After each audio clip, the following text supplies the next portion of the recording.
The Tang Prize has been recognized by many as the Nobel Prize of the East, and it has also, in recent years, elevated Taiwan's academic prestige worldwide.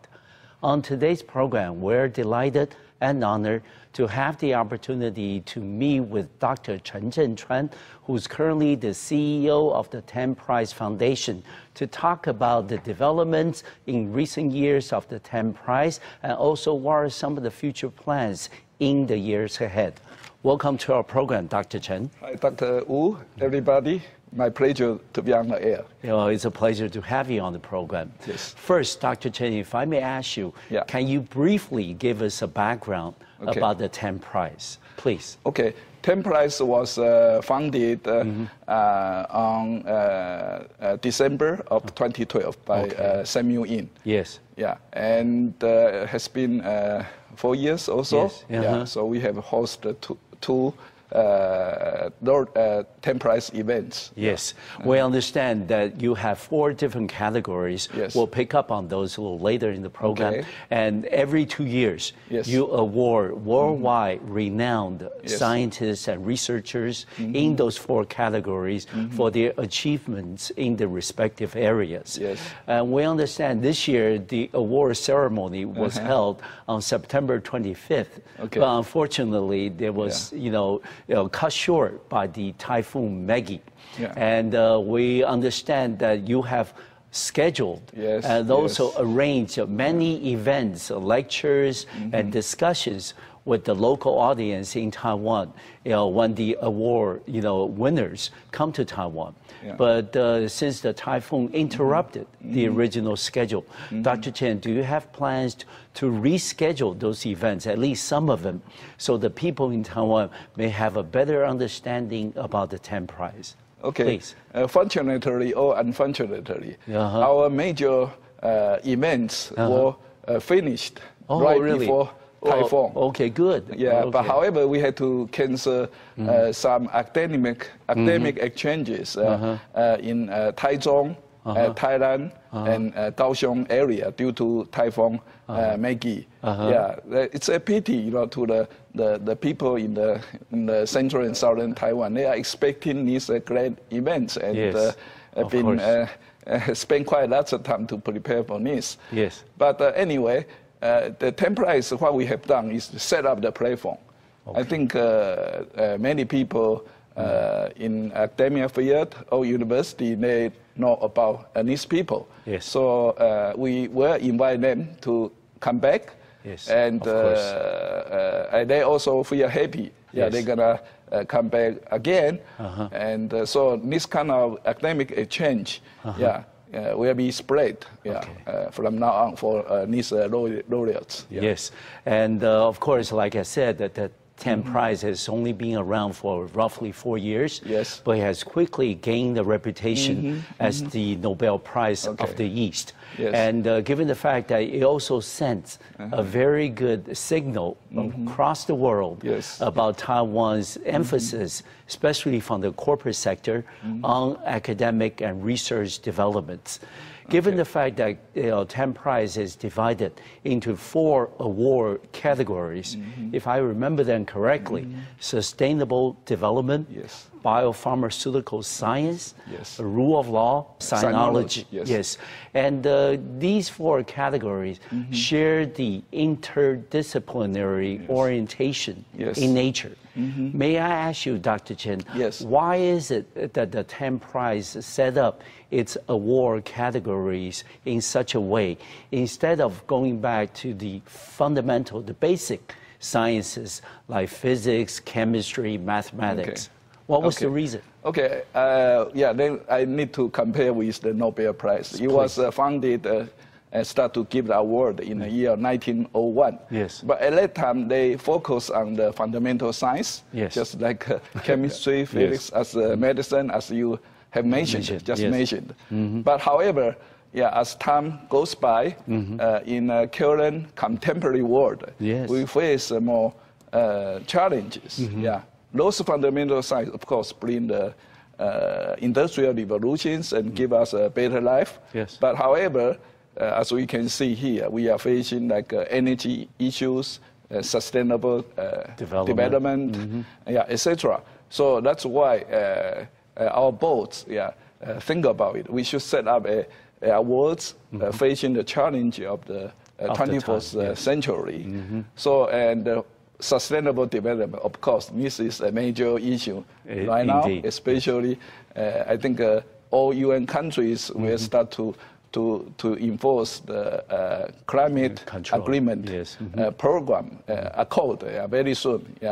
And hazard mitigation is also a very big issue, so that's why we have a sustainable development. And also due to the transportations and the new development, new disease like AIDS and even Zika, all kind of disease. And also many new way of development of medicine or medical device or new way of treatment. So we think biopharmaceutical science is a good one to take it as the world. We also pay attention to the exchange between East and West, especially after the industrial development. The past influence from the East, we think should exchange. So they will pave the road to the new futures. So that's why we have a sinology. So we like to all people to know about Eastern culture and their scientific achievement. And finally, rule of law is very important. That's the game. And all people should follow and focusing on the protection of human rights and freedom. So that's why we have a rule of law, especially in the 21st century. So we only is a multi-discipline. So and need more people to work together. Of course, these four categories represent some of the most pressing issues that we face at the time. And also, what do you think? Like I said, it's been recognized as the next Nobel Prize of the East. What do you think the emergence of the Tang Prize will really signify for Asia and for the Chinese-speaking region in the world?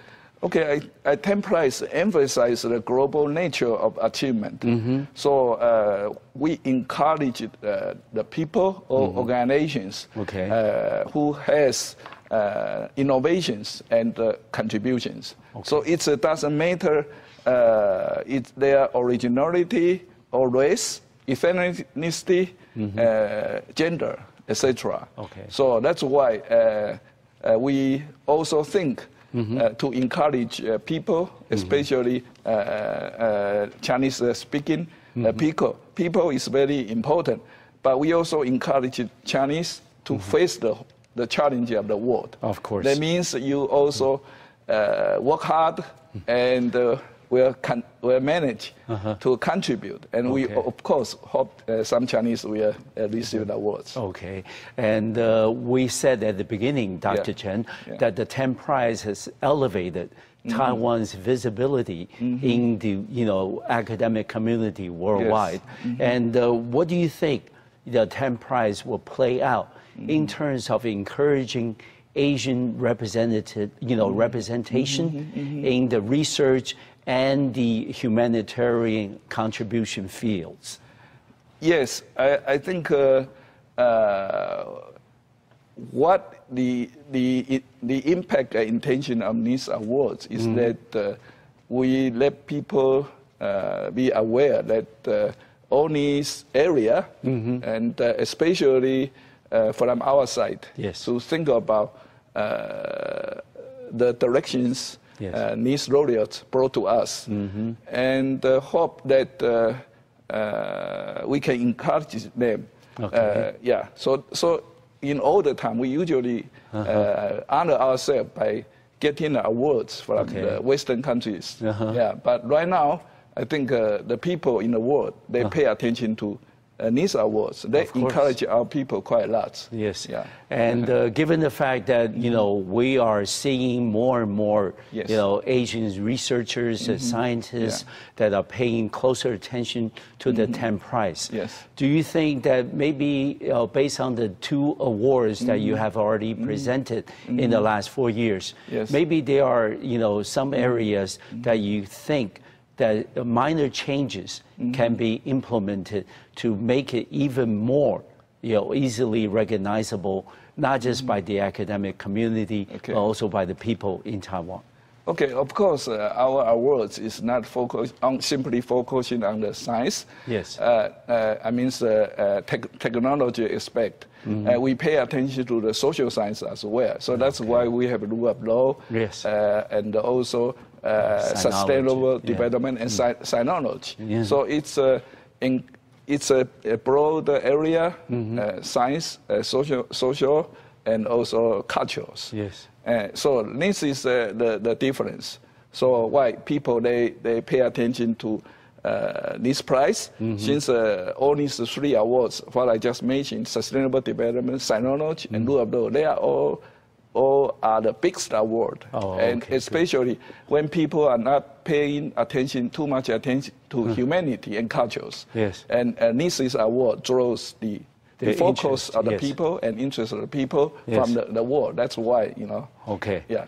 I think also Tang Prize is the only recognized international award that, you know, really has the 3 categories that a lot of the social scientists and researchers can take part in. I think that is a breakthrough, a landmark. Yeah, so that's why this year we receive more than 20% to 70% increase in recommendations from all distinguished institutions and the people from the whole world. Okay, so that's very impressive. Yes. Dr. Chen, you have been with the foundation for over 3 years, close to 4, and you are now playing the role of CEO, which is very important. Looking back in the last 4 years, what are some of the progress that you think the Tang Prize has made? And are you happy with the progress so far?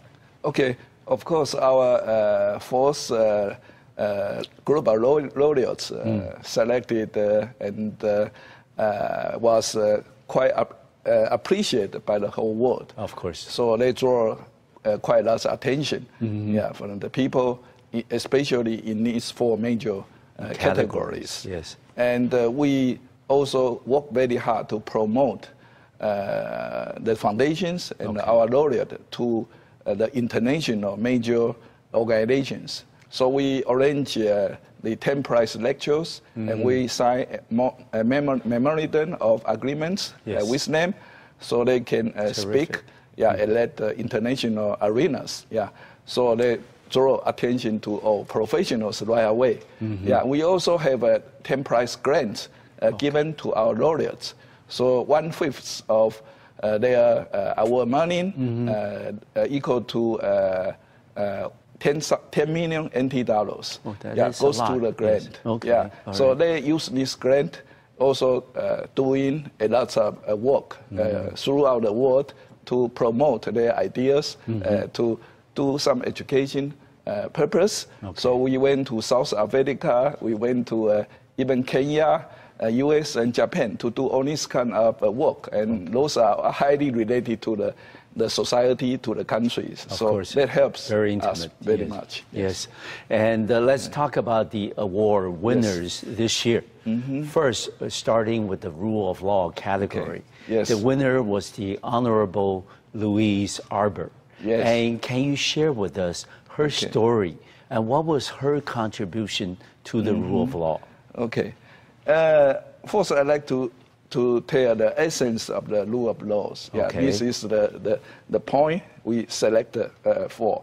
The essence of rule of law is all individuals are born equal, and everyone, including states and international organizations, is accountable to the law.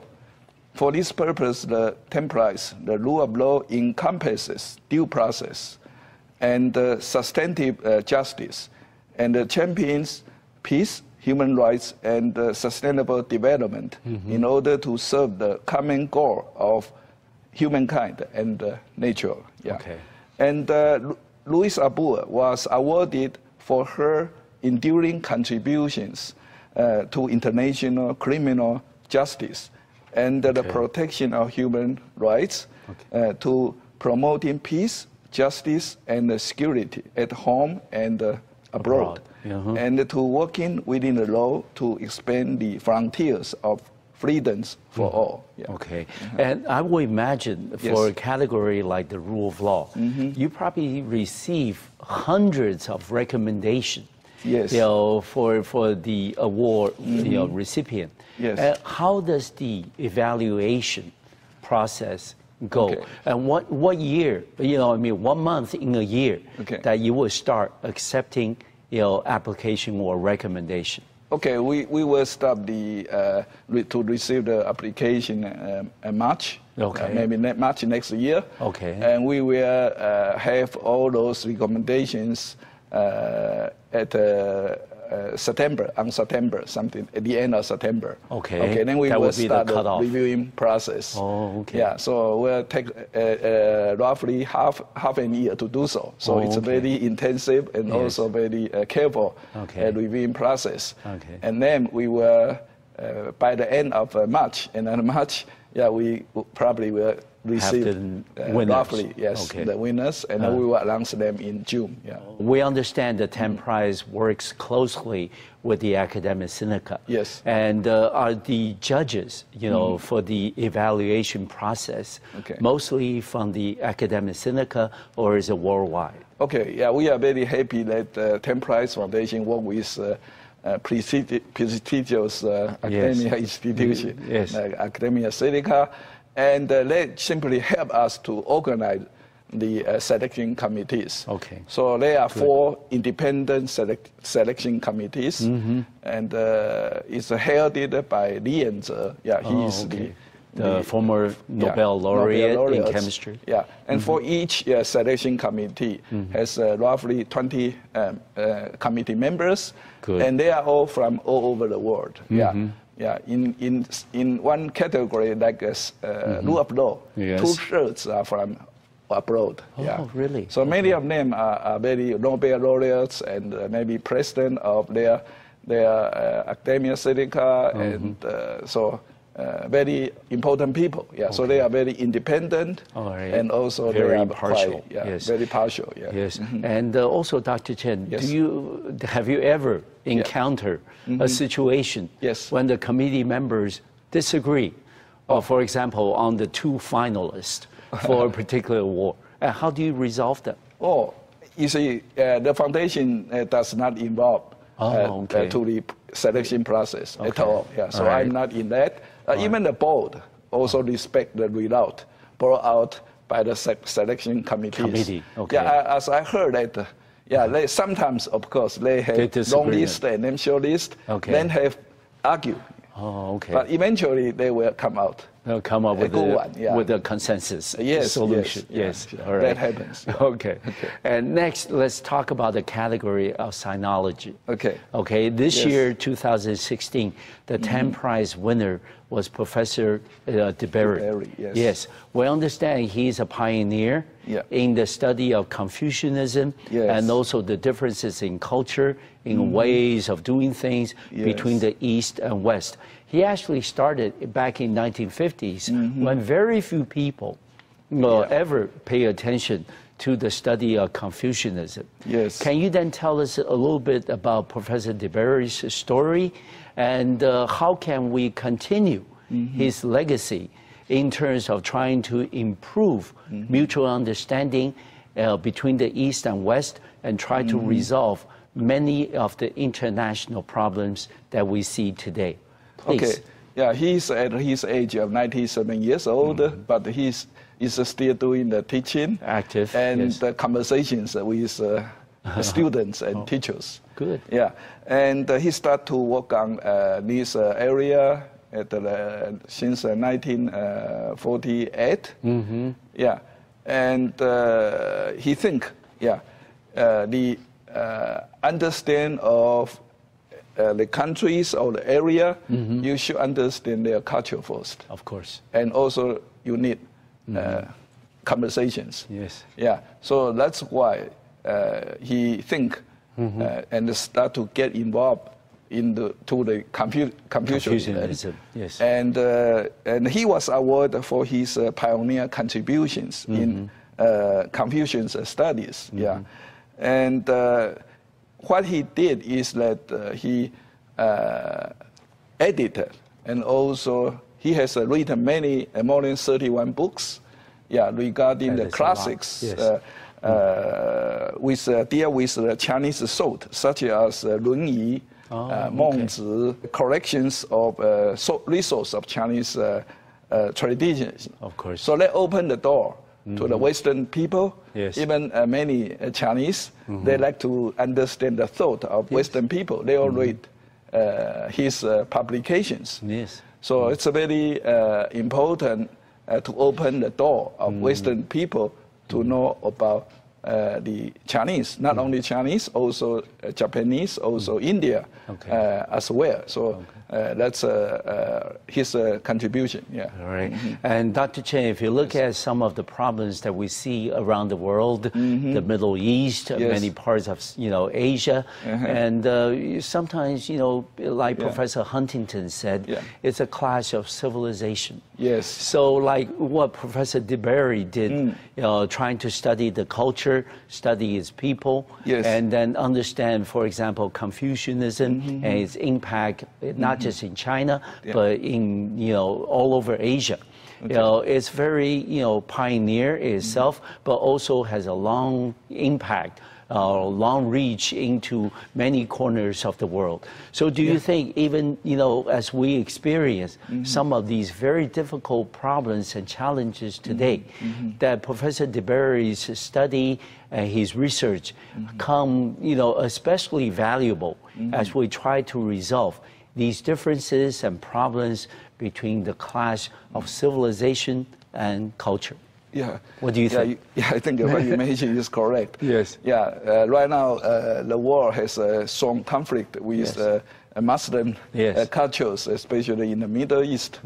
And what DeBerry mentioned, that we suppose we should start to know about their cultures and have conversations. Yeah. You go directly to the world. It's not a good way, especially to an area has such a long tradition and history. Yes. So I think what he thought and what he did is propose a methodology. Yes. Yeah, and to do. Yeah, so that could improve the mutual understanding of the people and its benefit to the whole world. Yes. Yeah. And then we can, based on his research findings, try to resolve some of these problems. Maybe a few years back, people never thought they were resolvable. But that is a very significant step. Yes. All right.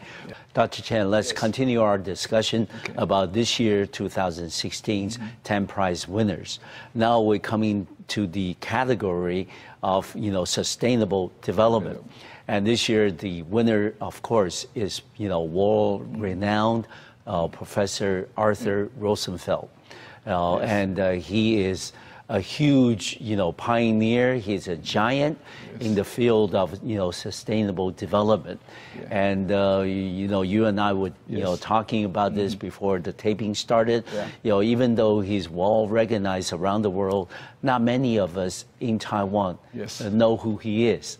And can you then share with us a few minutes about Professor, Rosenfeld? Please. Yeah, we all know that the energy issue is the most important issue to sustainable development, and it's also a difficult issue in Taiwan now. Yes. Yeah, and we also see that countries in UN will start to enforce the climate agreement accord. Yeah, climate accord very soon, right? So the energy saving and carbon reductions is the main issue to the sustainable development of the world. And what Art Rosenfeld did is in this area. And we will be continue to influence people and the world forever. And he was awarded for his lifetime and the pioneer innovations in energy efficiency resulting in immense reductions in energy consumption and the greenhouse gas emissions around the world. Okay. I think in 1970 it was energy crisis. Yes. At that time, people just thinking if energy is unlimited yes. supply. It can never run out. Yeah, you just build a power plant. Yes. But at that time, he started to think we should go toward another directions.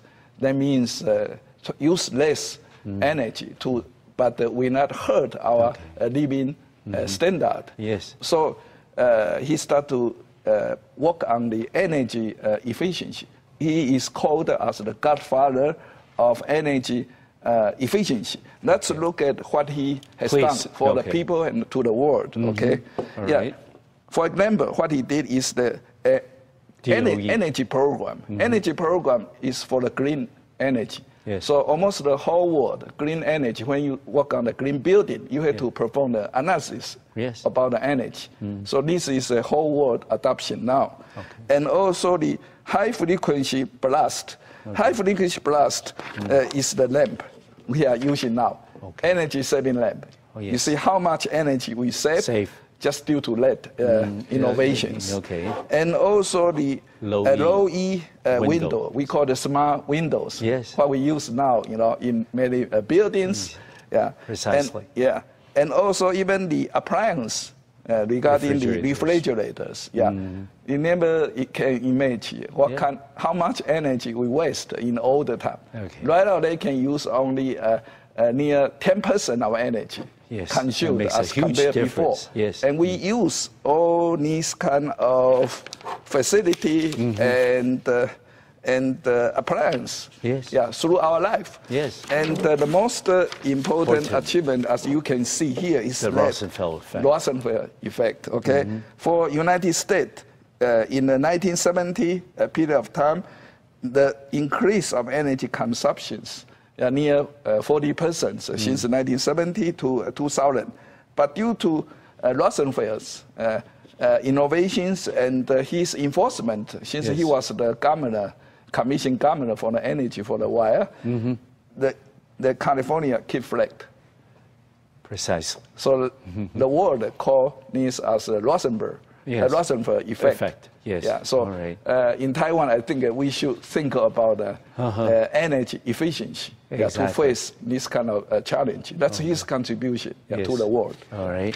And like you said, Dr. Chen, we have ongoing, controversy in Taiwan regarding energy use. Yes. And our government has now decided to phase out nuclear plants 1 and 2, and then decommission nuclear power plant number 4. Yeah. And we are also intensifying our efforts to develop alternative energy sources, whether it's solar panels, whether it's wind power. Okay. So do you think that maybe from the Rosenfeld, effect and the experiment that happened in the state of California, do you think that there are some inspirations and some lessons for those of us in Taiwan today can draw from Professor Rosenfeld's study and research?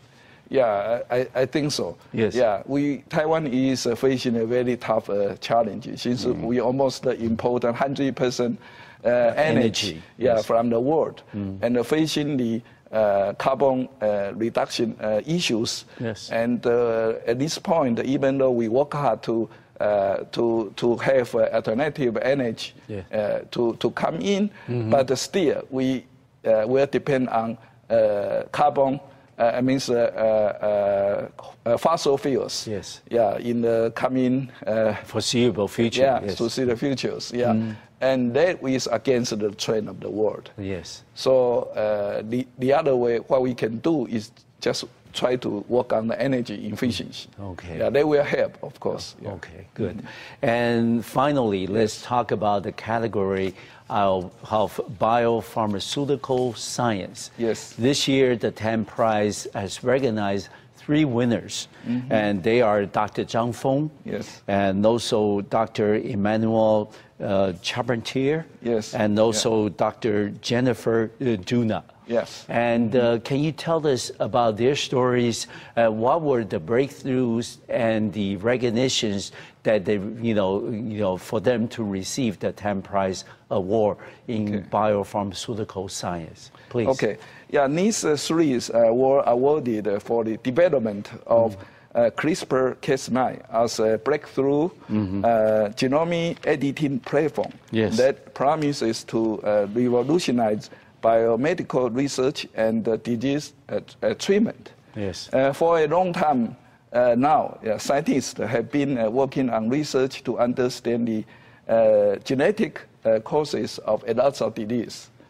But every cell in our body contains a copy of our genome.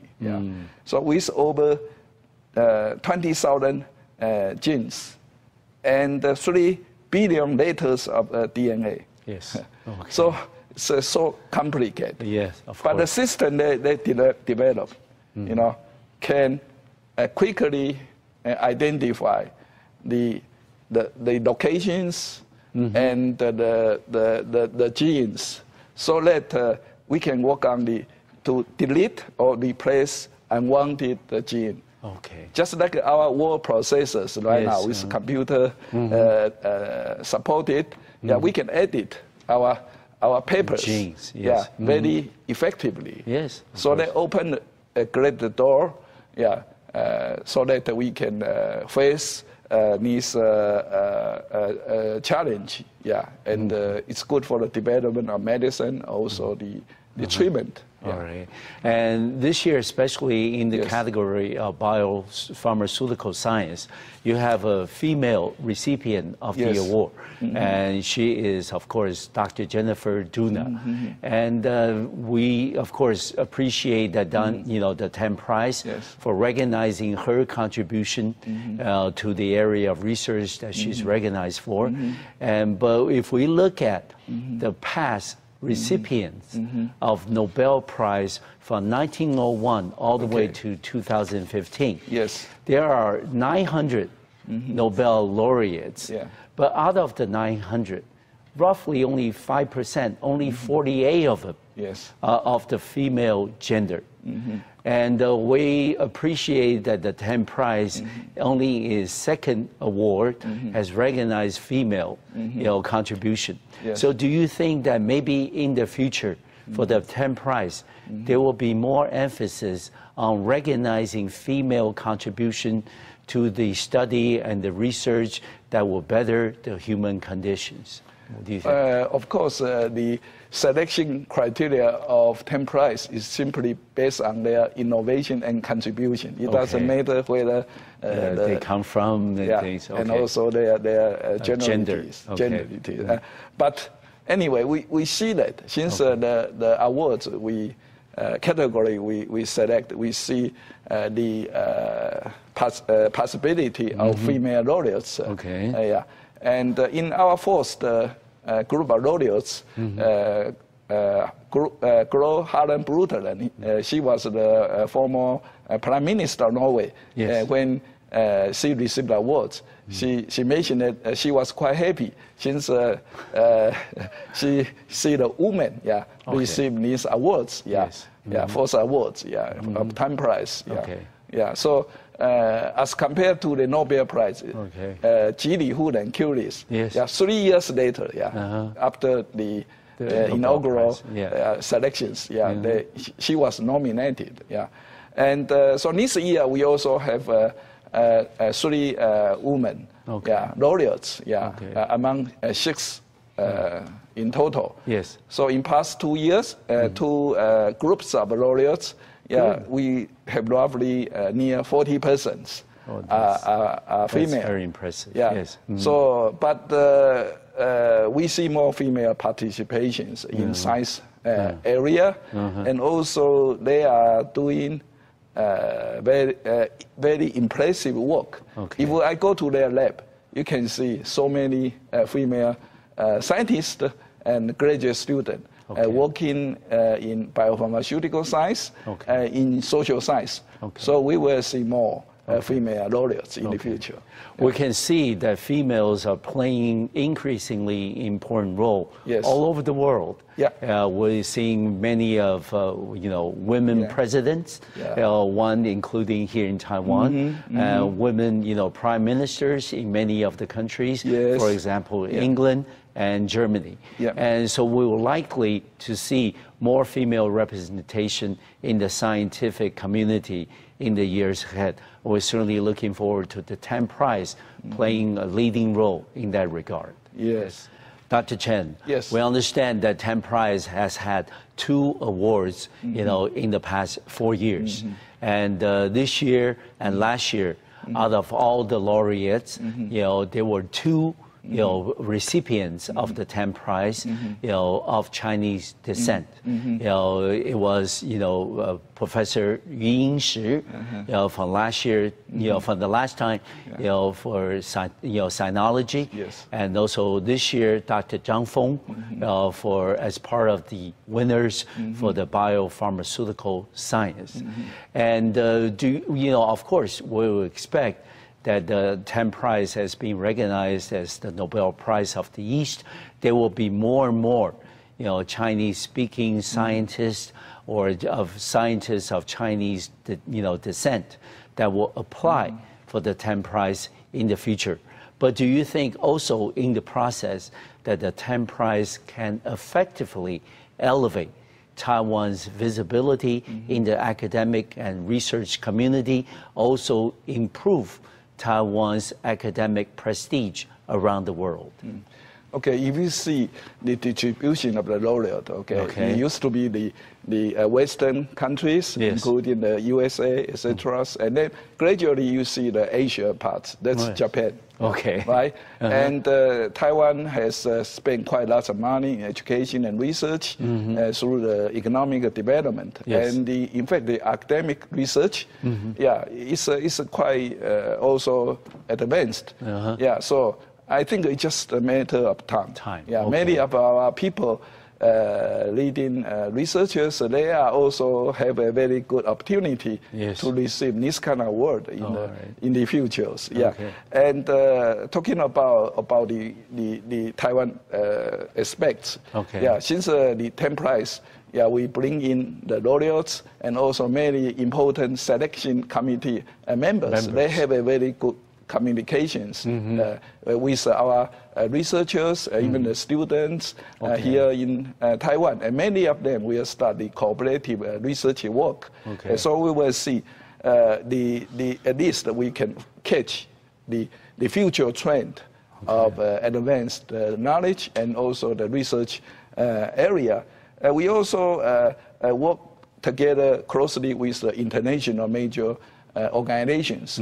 So through our laureate, we also bring in more information and interactive with academia, Silica, and universities. And I also had to mention that academia, Silica helped to work on the Tang Prize selections. So they also have a very good opportunity, to be known to the world, and also have the opportunity to work closely with our laureates. So they all helps Taiwan boost our international standing. I think so.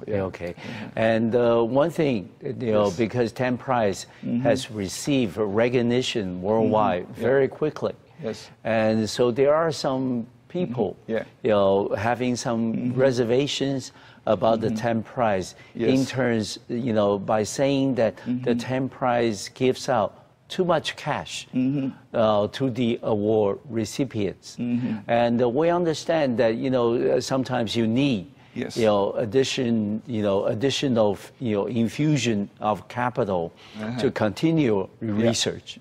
And then we also understand that, the contributions that the scientists and the researchers made to the human conditions should not be judged by labeling a dollar price on it. So, Dr. Chen, as the CEO of the Tang Prize Foundation, how do you balance between these two, competing, assertions, and how do you then make sure that the people do not think of the Tang Prize as a award that gives out cash freely or too much cash to the recipients. Okay.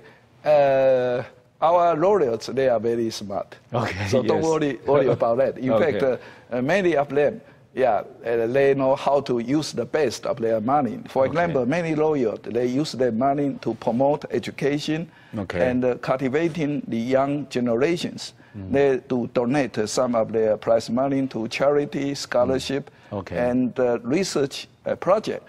Just like Rosenfeld, he already assigned his grant, our money, to many university and also research organizations.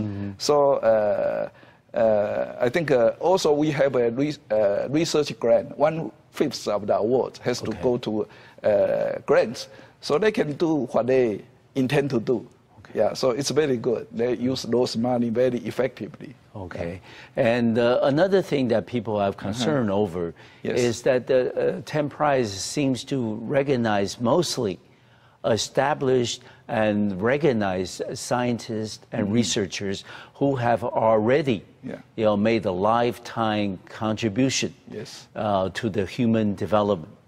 And this should be, they argue, there should be equally amount of emphasis on the young and the emerging talent in the scientific community. Again, Dr. Chen, how do you then balance between these two groups?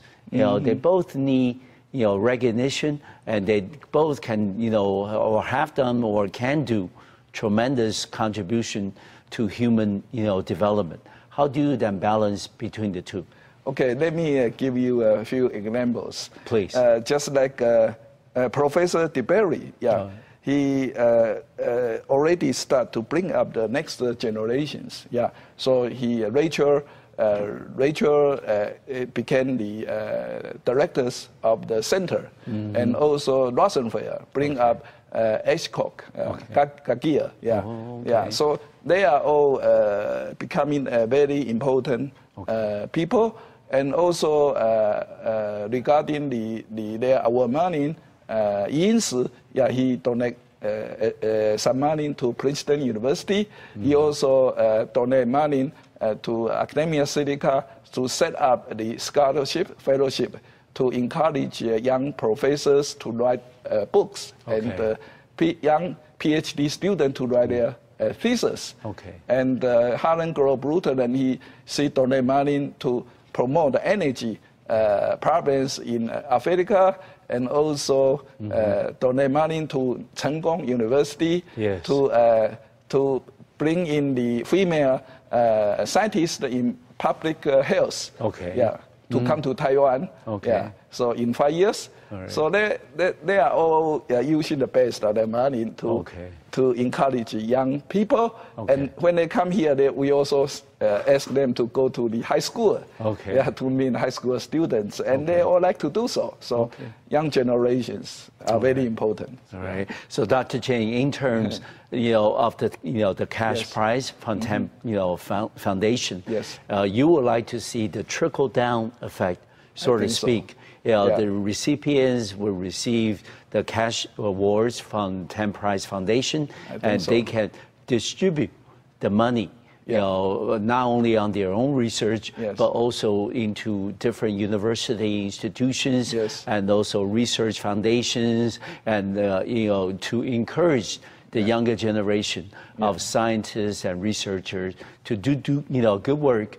To develop, human conditions in the years ahead.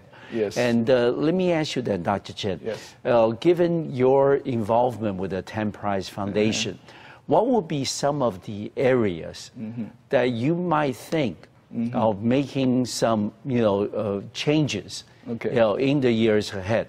Whether it is, in terms of the cash amounts, in terms of the different categories. What will be some of the changes? Okay, you see Nobel Prize since 1901. They have, until now, they have only 6 awards categories, starting with 4 awards categories. So that means we had to spend time and work hard and to make a niche for category better and better before we of course think about expand. Yeah, so quality is very important. Okay, and finally, before we end today's program, Dr. Chen, we recognize you, for the many different roles that you have played in your career. Yes. You are, of course, first and foremost, a professor at the National Taiwan University. Yes. And later you have served in government as a public official. And now you are, executive with a major NGO, academic, institution in Taiwan. Yes. Of all the different roles that you have played, Dr. Chen, which one do you enjoy the most and why? Well, I think all my past experience helped me to do this kind of work, especially international exposures and talk to the people, exchange.